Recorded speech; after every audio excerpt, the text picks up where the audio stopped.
Hola tout le monde, j'espère que vous portez bien. Aujourd'hui, petite vidéo bilan du mois de janvier, mon bilan lecture. Alors, sachez que je n'ai jamais lu autant de livres en un mois. J'ai vraiment battu mon record et je compte même pas les mangas que j'ai lus. J'ai lu au total 7 livres, c'est la première fois que j'en lis autant. Je suis en train de lire mon 8e livre. Je sais pas si je l'aurai fini avant la fin du mois parce que au moment où je tourne la vidéo, je suis genre 4 jours avant la fin du mois. Mais je suis dans ma 8e lecture actuellement. Bref, on fait ça de manière un peu chronologique parce que j'aime l'ordre. Voilà, c'est parti. Donc tout d'abord, j'ai commencé le mois avec L'Or de Alexandra Bracken. En réalité, j'avais commencé ce livre vers le 25 décembre, mais j'avais eu assez de mal à continuer, donc ça m'a pris pas mal de temps d'enchaîner dans cette histoire. Concrètement, de quoi nous parle L'Or? La thématique qu'on aborde, c'est la mythologie, mais moderne. Mythologie moderne. En fait, tous les 7 ans, les dieux d'Olympe vont descendre sur Terre et seront mortels durant 7 jours. Cette période s'appelle l'Agone, et durant cette Agone, il y a différents groupes qui sont chargés de tuer un de ces dieux. Ces groupes sont issus de héros de la mythologie, et donc ils ont pour objectif de tuer un de ces dieux pour obtenir leur pouvoir. S'ils les tuent durant cette période-là, ils obtiennent leur pouvoir et deviennent le nouveau dieu. Donc par exemple, si on tue Apollon, on devient le nouvel Apollon. Donc c'est une histoire que j'ai trouvée vachement cool. On suit en tout cas une fille qui s'appelle L'Or et qui est une Perséide, et elle est la dernière de sa lignée parce que toute sa famille a été tuée. Et donc dans cette histoire, on va voir le conflit entre les différentes maisons, et on va voir comment elle va essayer de renverser le système de cette chasse au final. Et c'était une histoire que j'ai donc trouvée très intéressante et plutôt cool. Le début m'a vachement plu, enfin au fur et à mesure j'ai trouvé que le temps était long, qu'on n'avançait pas très vite dans l'histoire, même s'il y avait des événements, j'ai pas tout le temps été très attachée aux événements. Donc j'ai trouvé par moments que c'était un peu chiant, un peu long, mais c'est quand même une histoire qui m'a plu et qui est, je trouve, très originale. Surtout que j'aime énormément le style d'écriture d'Alexandra Bracken parce que j'ai adoré Darkest Minds. Donc voilà, une lecture qui m'a quand même plu, même si ça n'a pas été un coup de cœur. Et je lui ai donc donné la note de 3,5 sur 5. La lecture qui a suivi est un livre qui ne touche pas du tout la même thématique. C'est une histoire qui s'appelle Son Empire, qui a été écrite par Claire Castillon. Et ça aborde la thématique des violences conjugales, mais d'un point de vue plus psychologique que physique. Donc dans cette histoire, on va suivre le récit du point de vue d'une petite fille qui a 7 ans et qui va voir sa mère tomber amoureuse d'un nouvel homme, mais cet homme va d'une certaine manière l'emprisonner dans son propre amour. Il va d'une certaine manière la rendre addicte à lui et elle va devenir dépendante affective. Suite à ça, il va lui imposer un peu tout et n'importe quoi, elle va devenir l'ombre d'elle-même, et la petite fille nous décrit l'évolution de sa mère à travers son propre regard et donc à travers des mots qui sont vachement forts. C'est une histoire que j'ai vraiment beaucoup aimée parce que c'est une thématique qu'on retrouve énormément aujourd'hui et je trouve vraiment très important qu'on puisse en parler. La petite fille utilise des mots qui m'ont énormément touchée parce que ce sont des mots d'enfant tout simplement et qui sont utilisés dans un certain contexte, et on voit qu'à cet âge elle n'est pas censée subir ça et voir ça. Même à n'importe quel âge elle n'est pas censée subir ça, mais elle est tellement jeune à ce moment là et donc je la plains pendant tout le livre de voir sa mère disparaître au fur et à mesure par la présence de cet homme qui la manipule. Donc un livre que j'ai trouvé très intéressant, qui n'est pas du tout long à lire, il fait genre 120 pages, un truc dans le genre. Et donc je lui ai donné la note de 3,5 sur 5 parce que il y a certains moments que j'ai trouvé un petit peu long et c'est pas non plus une histoire qui m'a totalement captivée du début jusqu'à la fin. C'est quand même une histoire que je vous recommande parce que la thématique abordée est très bien expliquée et d'un point de vue que je trouve très intéressant. Par la suite, j'ai été emprunter des livres à la bibliothèque et j'ai donc lu Oh Happy Day. Donc je vous ai fait une vidéo romance où je vous en parle, mais elle sortira pour le 14 février. Donc il s'agit d'un livre de romance assez spécial parce que les protagonistes sont des personnes d'un certain âge. Donc on a Pierre-Marie Soto qui est un auteur qui a reçu le prix Goncourt en 2005, c'est fictif, enfin, je pense, qui a lui 65 ans et la femme avec qui il parle a 49 ans. Ils ont eu une histoire d'amour entre eux quelques années auparavant, mais l'auteur a décidé de mettre fin à cette relation parce qu'il avait envie de partir aux États-Unis pour écrire. Suite à ça, ils vont chacun essayer de refaire leur vie de leur côté, mais lui, il ne va pas y arriver, il va toujours être obnubilé par la présence de cette femme dont il est encore éperdument amoureux. Il va essayer de la recontacter, donc plusieurs années plus tard, avec des mails, et donc cette histoire va être une sorte de roman épistolaire version moderne parce qu'on aura des mails et non pas des lettres. Donc dans cette histoire on va voir l'histoire d'amour entre les deux personnages et la place de la femme parce qu'elle va se remarier avec quelqu'un et on va voir que son état va totalement se désagréer au fur et à mesure de cette relation parce que c'est un homme qui est plus jeune qu'elle et qui la manipule pour essayer d'obtenir quelque chose, mais vous verrez ça. Donc c'est un livre que j'ai quand même trouvé assez sympa et plutôt original du coup. C'est pas non plus le genre de livre qui te saisit aux tripes et qui te fait rêver du grand amour. On n'arrive pas forcément à se visualiser à la place des personnages vu que ils réagissent pas trop comme nous, ils ont pas le même âge, donc j'ai pas personnellement réussi. Mais c'est une histoire quand même que j'ai trouvée plutôt mignonne. Mais je lui donne la note de 3 sur 5 parce que ce n'est pas non plus un livre qui m'a fait vivre la grande histoire quoi. Donc une histoire sympa, mais sans plus, voilà. J'ai ensuite lu la fameuse duologie Ash, Falling for the Sky, voilà, donc j'ai adoré cette duologie. Pareil, j'en ai fait une vidéo qui est déjà sortie et une autre vidéo qui va paraître donc le jour de la Saint-Valentin. Donc c'est une romance que j'ai adorée.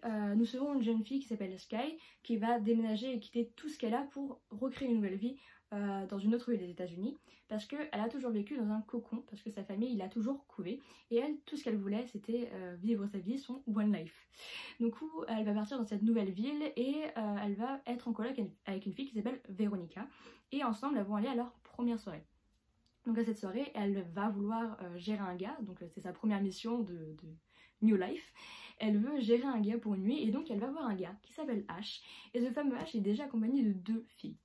Et donc sa pote Veronica va lui dire écoute ne va pas gérer ce mec, c'est un gros charreau, n'y va pas. Mais elle va quand même y aller parce qu'elle sent qu'il y a un truc chez lui qui lui plaît. Et donc bref à partir de là on va suivre une histoire d'amour un peu au début enemies to lover, en même temps friends to lover, enfin c'est un mélange des deux qui est très bien dosé et que j'ai pour ma part surkiffé. Pour moi le tome 1 c'est un énorme coup de cœur parce que j'ai adoré suivre la romance entre les deux personnages qui est fluide, douce et adorable. Le tome 2 j'ai peut-être un petit peu moins apprécié mais l'histoire est quand même vachement incroyable parce qu'on aborde un peu moins l'un des deux personnages et j'ai trouvé ça dommage. Donc voilà une histoire que j'ai pour ma part surkiffé. Donc le tome 1 coup de cœur et le tome 2 bah, genre 5 sur 5 ou 4,5 sur 5. Voilà. Enfin, pour terminer les romans, parce qu'après on passe au manga, je suis actuellement en train de lire la série Divergente, donc voilà, qui était dans la bibliothèque depuis presque un an et qui attendait que je la sorte de là. Donc j'ai lu le tome 1 et 2 de Divergente, je suis actuellement en train de lire le tome 3, et donc c'est ce fameux livre qui sera mon 8e livre du mois si je parviens à le finir avant le 31 janvier. Et donc la série Divergente, je m'en rappelle absolument plus l'histoire. Quand j'ai commencé le livre parce que j'avais vu les films il y a très longtemps, donc ça m'a fait plaisir de pouvoir retourner dans cette histoire à travers les livres et je me demande en fait si les films reprennent vraiment l'histoire du livre parce que j'ai quand même vachement de doutes. En tout cas l'histoire est vachement cool, je vous cache pas que je suis actuellement en train de préférer largement le tome 2 au tome 1 parce que dans le tome 1, le personnage principal est juste détestable, les événements sont assez plats et un peu chiants. Dans le tome 2, il y a beaucoup plus d'événements, on voit le personnage qui évolue, on voit qu'elle est beaucoup plus ouverte aux autres, qu'elle accepte ses sentiments. Et vraiment, c'est un personnage que j'apprécie de plus en plus dans le tome 2. Les événements sont beaucoup plus dynamiques. Donc franchement, la série Divergente en livre, je la trouve plutôt pas mal. Je suis en train de lire le tome 3 et donc je redécouvre un peu le secret de l'histoire parce que au final, Divergente en film ne connaît absolument pas de fin. On n'a toujours pas de fin pour Divergente. Donc dans le tome 3, je vais découvrir enfin qu'est-ce qui se passe à la fin de Divergente. Donc voilà une série plutôt sympa que je recommande. Tome 1, je lui donnerai la note de 3 sur 5 et le tome 2, je pense que je lui donne la note de 4 sur 5 peut-être. On passe désormais au petit manga. Donc je commence avec des tomes en plein milieu d'une série parce que les autres je les ai lus à d'autres moments.